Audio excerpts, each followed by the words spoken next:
नमस्कार। मैं doctor OP Mishra, the संकेत लाइव से। आज हम बात करेंगे चक्रव्यूह की। उस चक्रव्यूह की जो महाभारत में अभिमन्यु को मारने के लिए रचा गया था।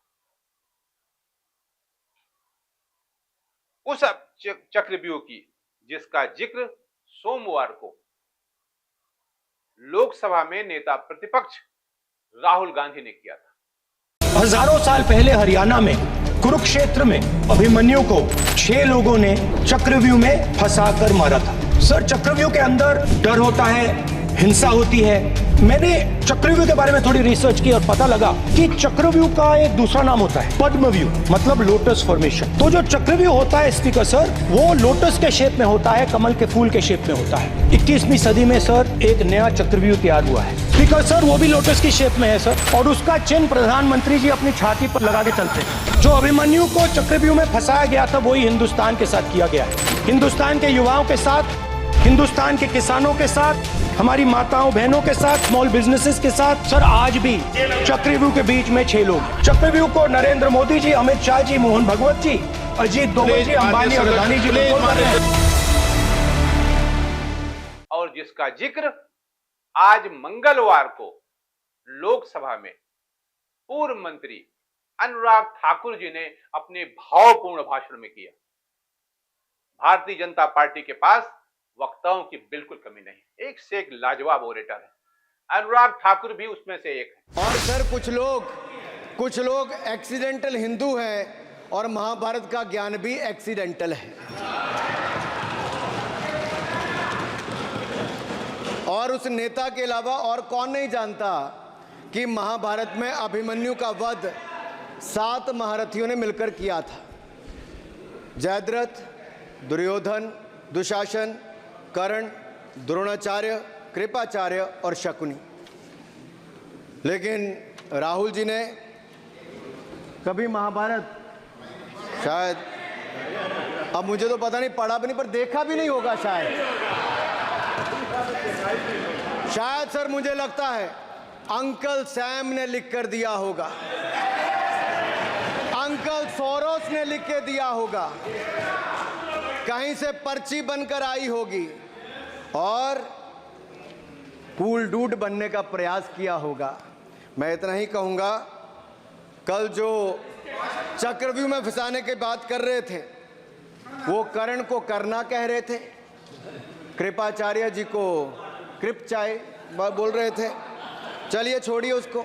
अध्यक्ष जी, कल तो ऐसा लग रहा था सदन के अंदर महाभारत पर इतना सारा ज्ञान दिया गया कि एक समय ऐसा लगा B.R. चोपड़ा के महाभारत के धारावाहिक का संगीत गूंजने लगा हो।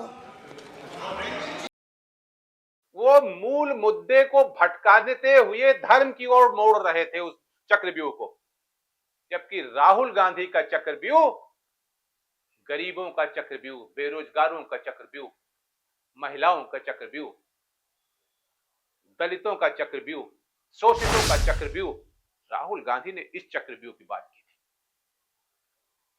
लेकिन भारतीय जनता पार्टी में पारंगत लोग हैं। अनुराग ठाकुर जी ने अपने सारगर्भित उद्बोधन में जबरदस्त तरीके से कमल की बात की, क्योंकि राहुल गांधी जी ने अपने भाषण में कहा था कि प्रधानमंत्री मोदी अपने सीने पर वो निशान लगाए रहते हैं, कमल।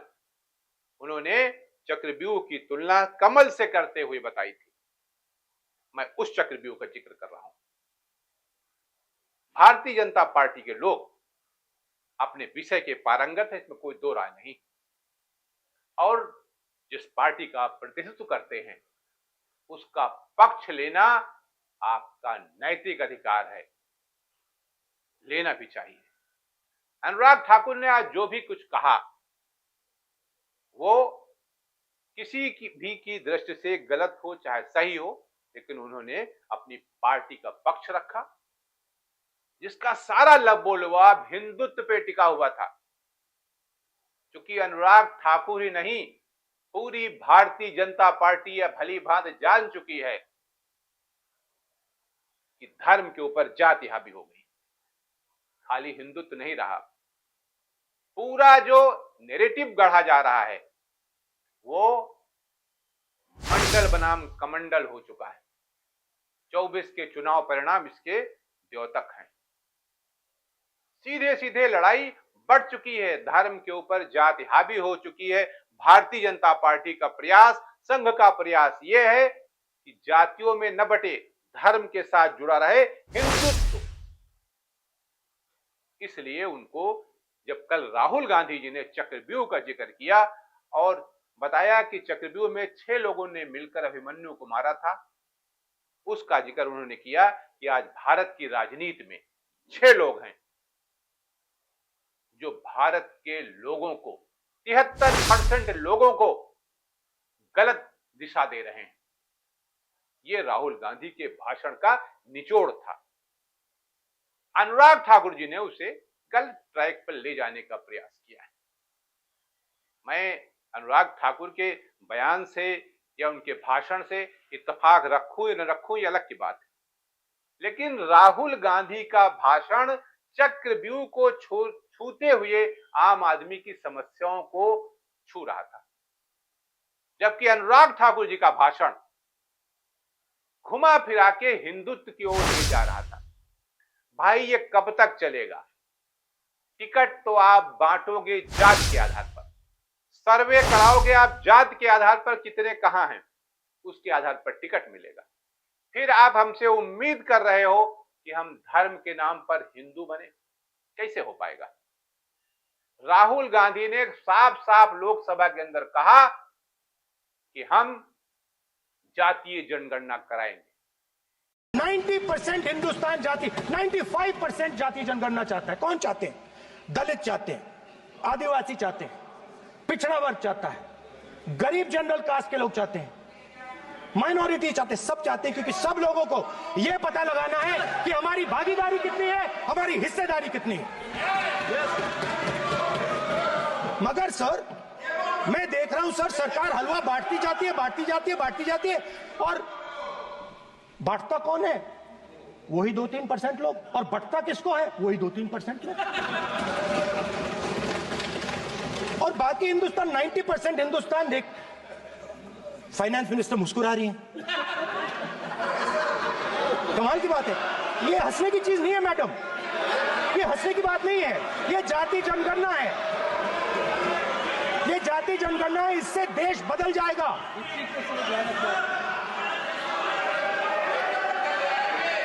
डंके की चोट पर उन्होंने कहा। इस बात को अनुराग ठाकुर जी ने नहीं कहा, घुमाया। भाई जात जनगणना करने में क्या प्रॉब्लम है? कराइए ना। और बिहार ने कराई थी, सुप्रीम कोर्ट ने उसको मान्यता नहीं दी, नहीं माना, क्योंकि यह केंद्र का मसला है। केंद्र में आप भारतीय जनता पार्टी सरकार आप बड़े फक्र के साथ कह रहे हैं कि तीसरी बार हमको सत्ता मिली।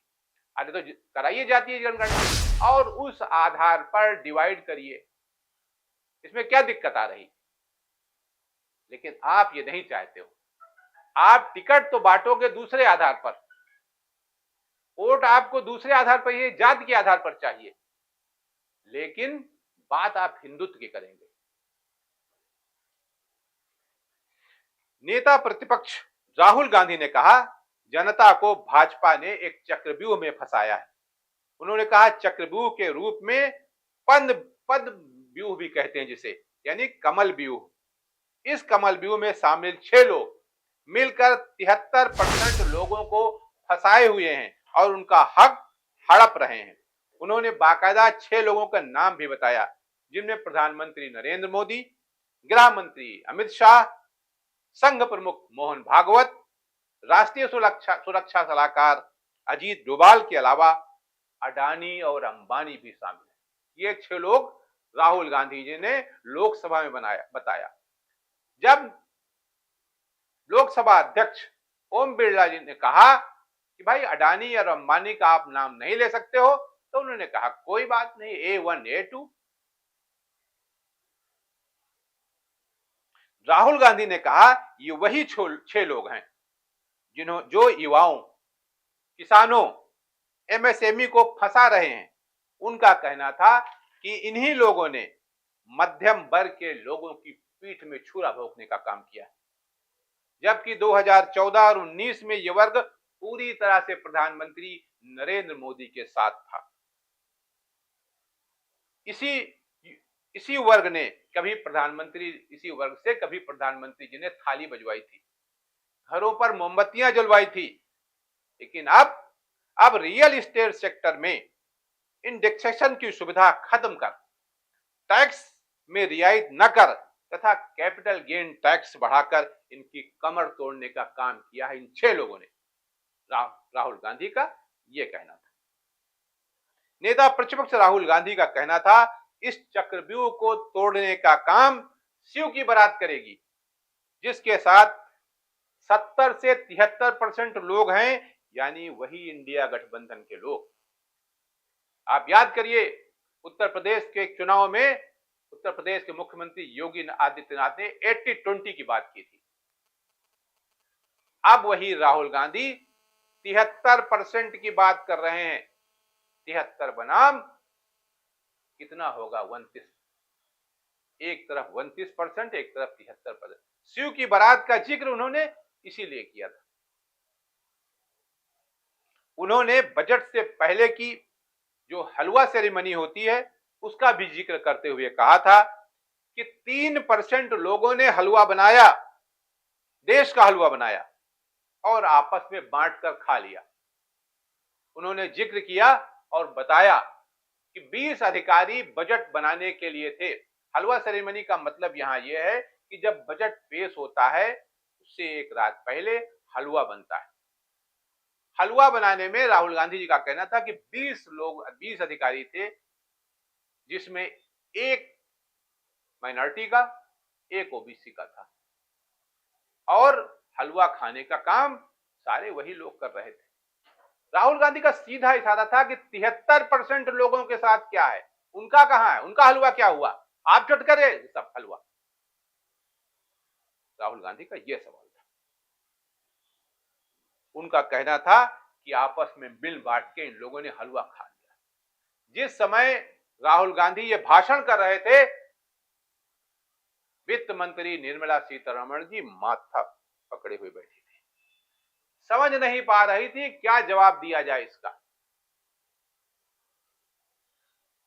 आज उसी बात को दूसरे ढंग से लेकर अनुराग ठाकुर जी ने पेश करने का प्रयास किया है।